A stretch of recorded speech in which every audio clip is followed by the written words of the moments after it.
can't think as people do. The machine is different. Being, what marvelous being!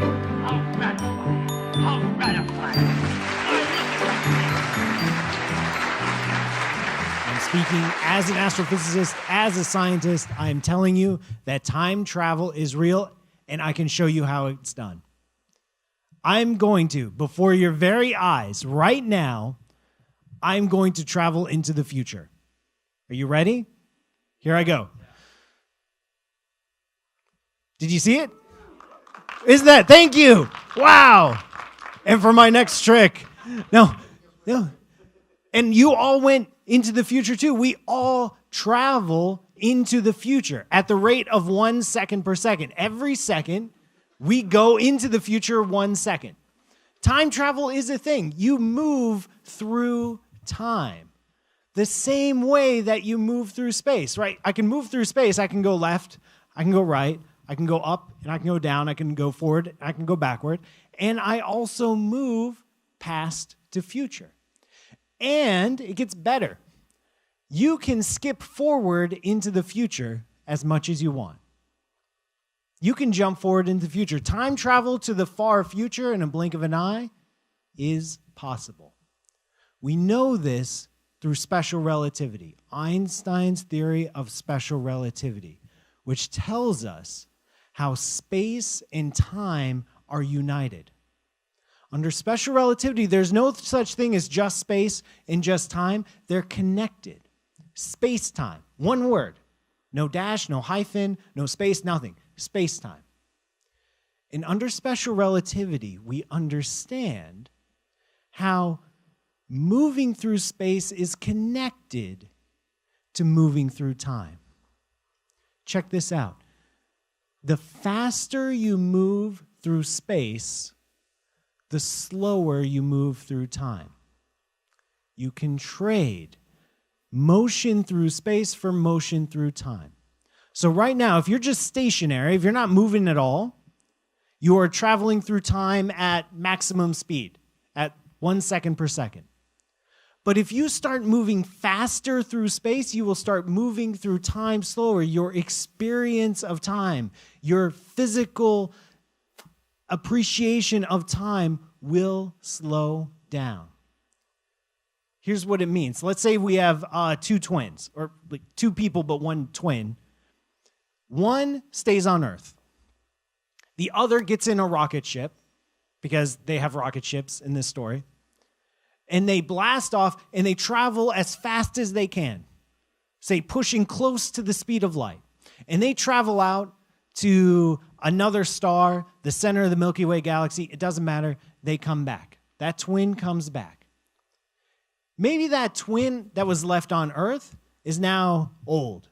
Maybe it's been 40, 50, 60 years on Earth.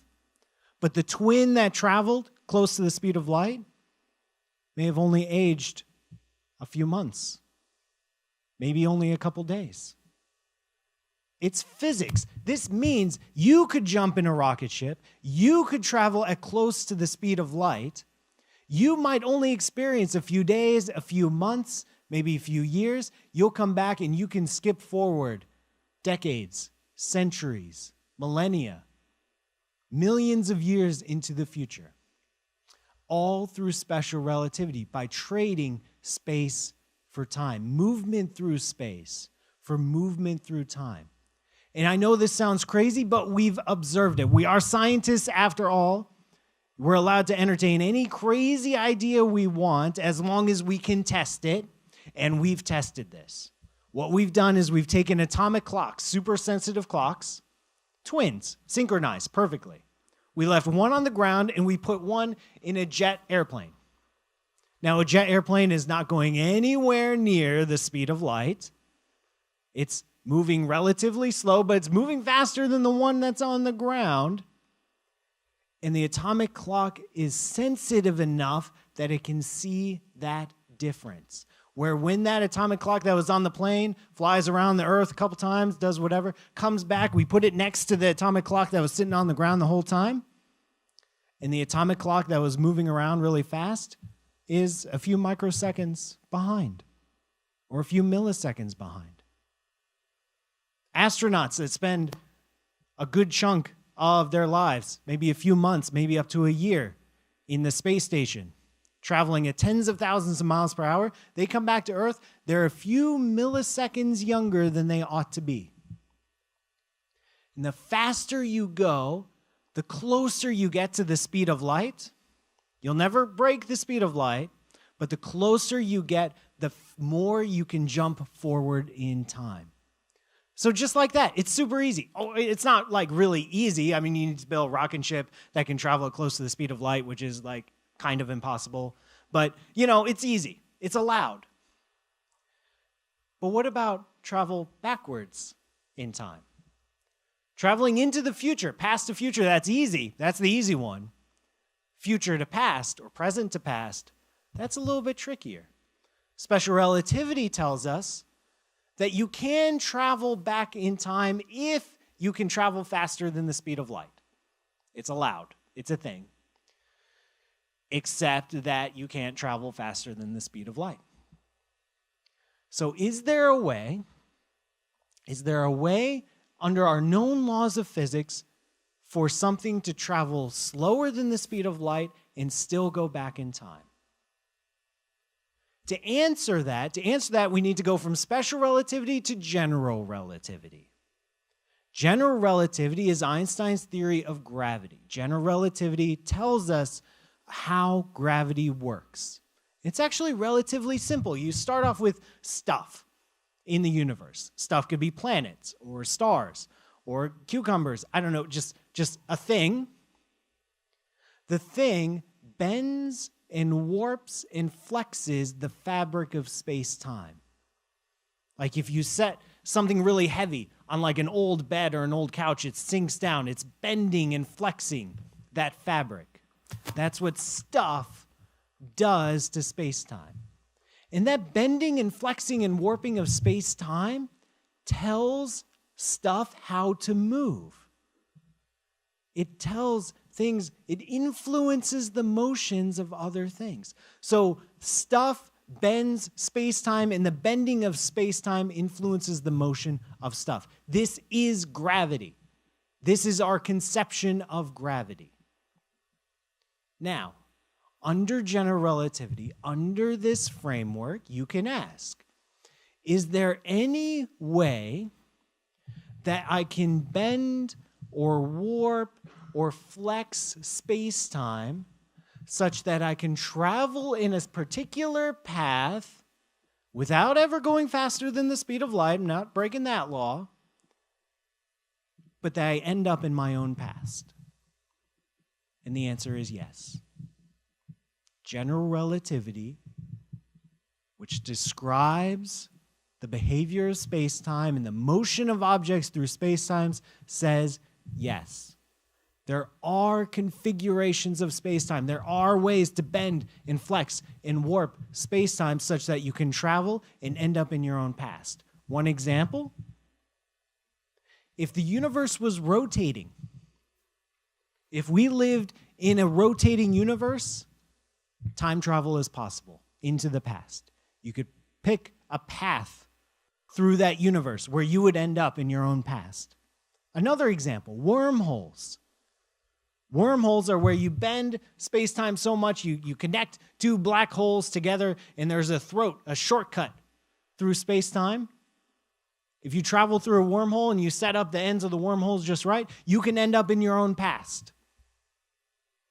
Another example, if you had an infinitely long cylinder that was very heavy and spinning very, very fast, you could follow a very careful corkscrew path around that infinitely long cylinder, and you would end up in your own past. It's possible under general relativity for there to be time travel into the past. The thing is, we just don't see it. We don't live in a rotating universe. We checked that. Our universe is not rotating. Wormholes, can't find any. In fact, we don't know how to build a wormhole. Infinitely long cylinders, I don't know about you, but I have not seen any infinitely long cylinders floating around in our universe. So this gives us a puzzle. There's nothing in our known laws of physics forbidding time travel into the past. Nothing. There's no law against it. But we don't see any examples of it's happening. Of all the cases we can think of where it might be allowed under general relativity, it just doesn't happen in our universe. And this drives physicists insane. Well, okay, not totally insane, but it makes us lose our hair. Because it appears that time travel into the past is impossible, because we don't see any examples of it, and we have no idea how it would work. But there's nothing in our laws of physics as we currently understand them that actually says, no, you cannot go into the past. And we don't know how to resolve this. We don't know what is the law of physics that we have yet to discover that would actually rule out time travel into the past. It seems to be allowed, but we don't actually see it. And that's very frustrating to us. It could be that the answer, if we're able to understand why time travel into the past is not allowed, it might give us clues about what is the ultimate theory of physics that describes in a unified framework all the forces of nature, which we don't have. There's some clue there that we don't know yet. And you'll see in this movie that if time travel into the past were allowed, it's a hot mess. You will see why. If we lived in a universe with the possibility of time travel into the past, it gets complicated really, really fast. And you'll see why it's a good thing that it appears our universe does not allow it. Now, before the movie gets started, I want to tell you, after the movie, so in the future, for all of us, I'm going to be hanging out in the torpedo room.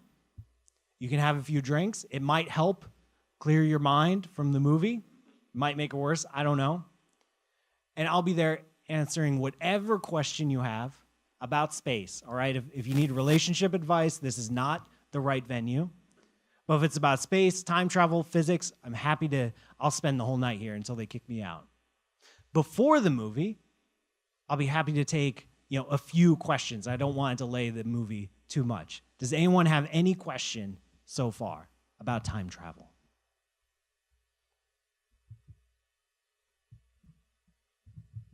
Yeah, right there. I guess one can ask that, and you said there's no law in physics that prohibits time travel, yet you see no examples of it. Could it just be a case where it's completely impractical, as you said, with a rotating universe that doesn't rotate? Right. Yeah. It's impractical. Yeah. So that's a good question. Maybe it could be that yes, in principle, time travel into the past is allowed, but any mechanism for actually doing it turns out to be impractical. But then you have to wonder why. If the laws of physics don't actually forbid it explicitly, then how come in all the variety of physics in the universe, of all the things that are out there, that no physical system has ever found a workaround? That hints that it's not just inconvenient, but impossible. And if it's impossible, it means there's a fundamental rule of the universe that absolutely forbids it. And we don't have that rule.